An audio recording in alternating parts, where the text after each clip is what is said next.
How's everybody doing? Well, as you know, if you've seen my last video, I seem to be catching that flu that most of the people I know have. But I got some good news. My nasal issue is decreasing. I sneezed a lot this morning, but it's less than it was yesterday. I don't have any aches or pains. I don't feel really, I feel worn down, but I don't feel that tired. But instead of going outside and working on the truck, which I really want to do, it's extremely hot. So I'm going to take a little time out and go through something that I've been wanting to go through, but I've been putting it off. And you can see in here, this is a collection of stuff that I fished from the garbage, as well as stuff that I've accumulated from jobs that I've done. It was floating around in my van. I put it in this office trash can, and I want to get it to the point where I know whether it's good or bad or whatever.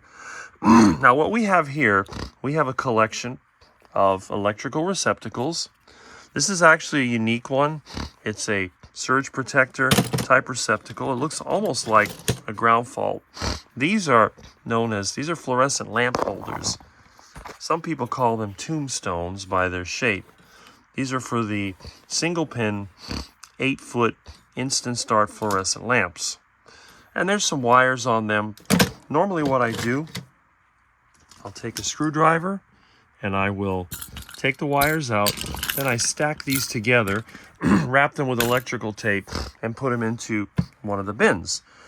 I have a lot of these light fixtures in the shop and outside, and I use them all the time. Now, here in the house, like in the living room and in the bathrooms and in my bedroom, I tend to use incandescent lights exclusively. But I do have LED and fluorescent lights in the kitchen, and I have them in the shop, the garage, and the back patio. So why do I use that? Well, towards the end of the day, a lot of times if I'm working on something, I want extra light. The shop here has a very small window, so I need light during the day. And when it's really sunny outside, I don't have a problem using high-powered lighting inside. Now, after dark, after 5:30, I switch on the incandescents. I have the neon lights in the hallway and the bedroom, and everything tends to be a dimmer light. I don't have a lot of lights outside. I do have some. I have a fluorescent LED over the patio, and I have a few metal halide lights that I can use in an emergency if I'm doing something unusual. Sometimes when I get home from work late and I have to empty out my van, but I try as much as I can not to do that. Now, I want to show you a little something about the quality of electrical receptacles. Now, if you're not familiar, there's a standard, and these standards are set up by an organization that they call NEMA, or NEMA, which is National Electrical Manufacturers Association, or whatever they call it. And they make standards for these receptacles. Now, receptacles, you might think of them as an outlet. Here's several types. And they come in different designs, but the pattern is standard. Now, if you look at this one, for example, you'll see it has 3 holes in it.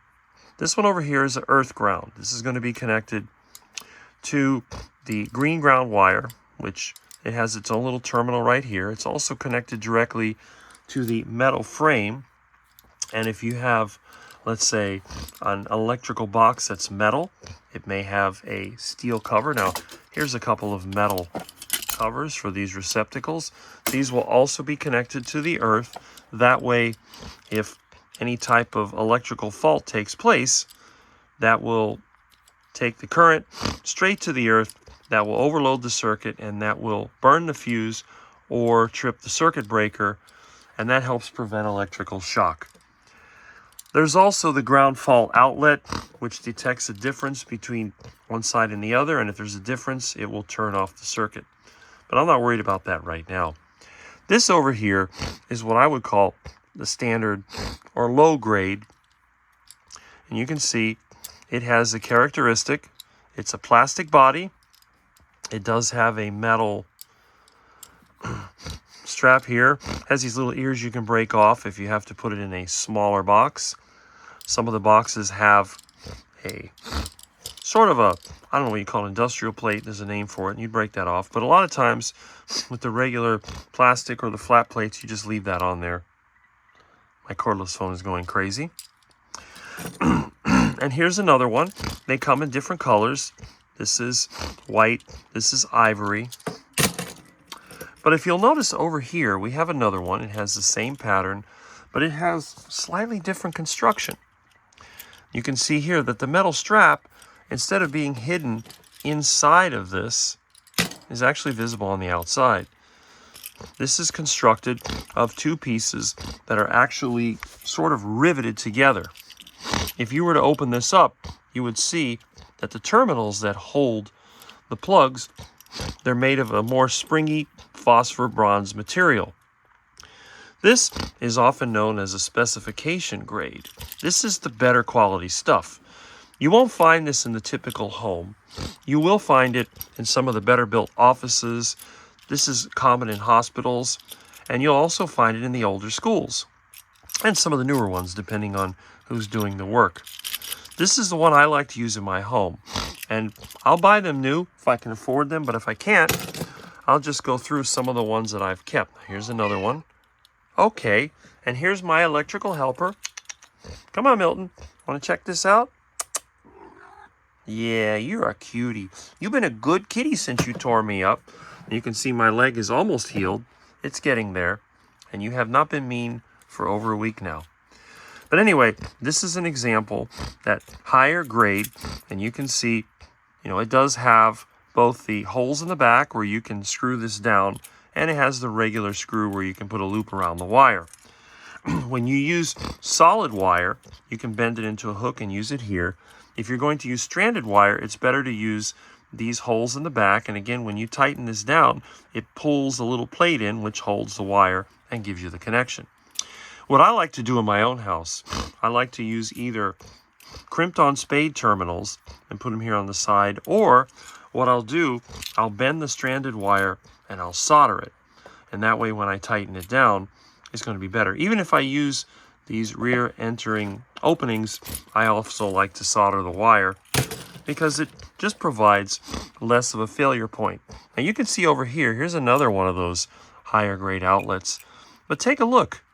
Notice that whereas this outlet over here has a straight on the neutral side up and down, this one over here, and by the way, if you want to know which side is a neutral side, look for the side that has a silver or nickel color. That's this one right here. That will be your white wire. This one over here is typically the red or black wire, depending on how your system is wired. But you'll see over here on the neutral side, it also has this little side piece.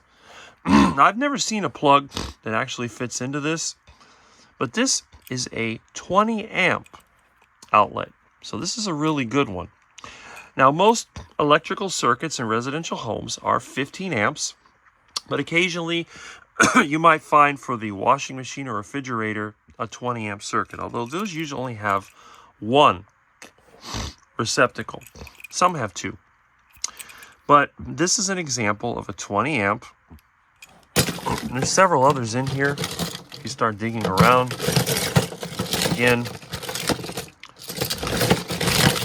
I saw another one in here. We go. Well, this one obviously is a surge protector, but it also has that 20 amp capability.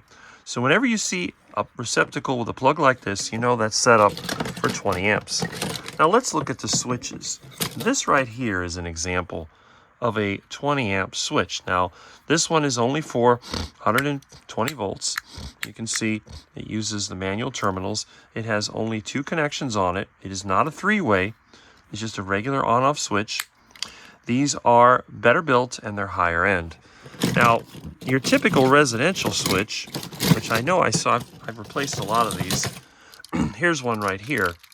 You can see it also has, this is a 2-wire on and off switch, similar action, and you would never know the difference, well, other than the color, when it's inside of a box. But notice it's much thinner, and the switch doesn't really make much of a noise because it has a very thin set of contacts that it pushes against. This is a 15 amp maximum switch, and this is perfectly fine for most lights. When you have a longer string of lights, you'll want to use one of these.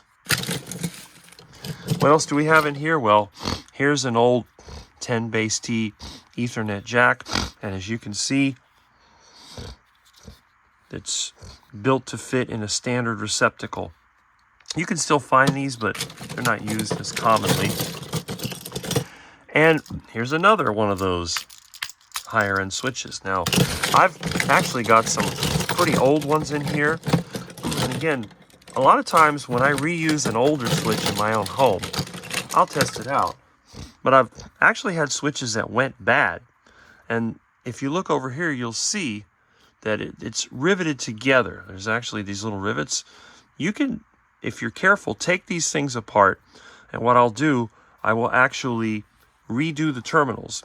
Most of these terminals, they're like a silver alloy. So I'll get some silver solder like I'd use for air conditioning, refrigeration. I'll solder a blob on there, and then I'll file it down smooth. And if you really want to get fancy about it, you can gold plate it. And by the way, it doesn't cost that much to gold plate because you use so little of it. Speaking of gold, look at those golden eyes right there. Hey, what's the matter? Yeah, you've been a good kitty, yes you are.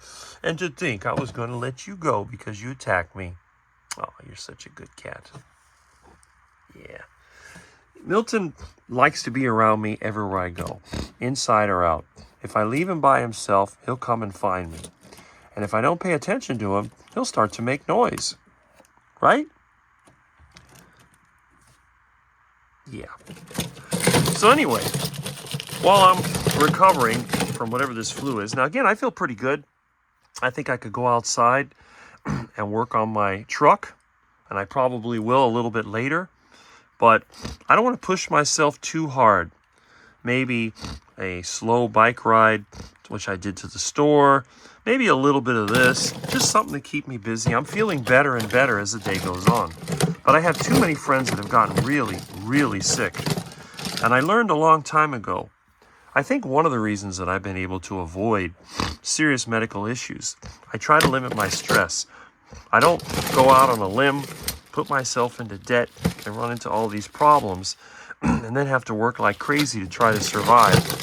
I try to do what I can and maintain a little something extra, so for these days when I don't feel well, I have extra food, extra supplies, whatever. And by the way, reusing this stuff saves me a fortune. See, you can see here how they took the little ears off so they could fit it in a box that has sort of the steel exterior, or not exterior, but industrial type cover. I don't remember all the terminology, I have to admit. And by the way, in general, when you see a barcode on an electrical device, it's come from a home center like Home Depot, Lowe's, or Builder Square back in the day. Most of the commercial ones, they don't come with that because you're getting them from a supplier. Or they're simply too old and they existed before barcodes. Right, little buddy? Yeah. These fluorescent lamp holders, I think these are original from 1958. So we got that. And again, instead of having all this stuff piled up in its original form to rust out outside, I take it all apart. I put it in my drawers and boxes, and I have a lot of boxes. So it's like when I went to stick this door in here, I didn't have to buy anything. Everything I had was right here. I even tried to get a template so I could do a nice job routering the hinges. I couldn't find it. So anyway, that's what I'm up to. And I've had several comments asking how I was. I feel really good. And I think I sound better. I just feel awesome.